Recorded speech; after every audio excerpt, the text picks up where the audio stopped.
அல்லாஹு அக்பர் என்று பாங்கு சொல்லுகிற பொழுது அல்லாஹுவை உயிரை விட மேலாக நேசிக்கிற என்னுடைய உள்ளத்தில் எப்படி சகோதரர்களே தொழ வராமல் இருக்கிற உணர்வு ஏற்படுகிறது?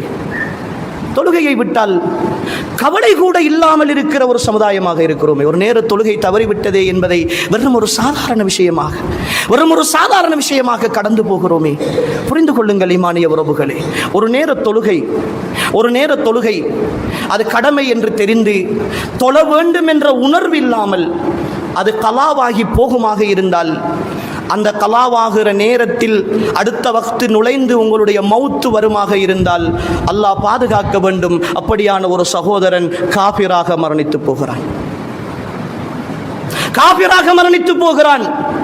எல்லா மதுஹபுடைய அறிஞர்கள், எல்லா கருத்து வேறுபாடுகளுடைய அறிஞர்கள் எல்லாருடைய யோகபித்த முடிவு, வேண்டுமென்றே ஒருவன் தொழுகையை விட்டு தொழுகை கடமை என்று தெரிந்து அந்த தொழுகையை தொழ வேண்டும் என்ற உணர்வில்லாமல் அவன் ஏதோ ஒரு செயற்பாட்டில் ஈடுபட்டுக் கொண்டிருக்கிற பொழுது இன்னொரு வக்து வந்துவிடுமாக இருந்தால் அவன் அந்த வக்துடைய நேரத்தில் மௌத்தாகி போனால் காபிராக மௌத்தாகிறான்.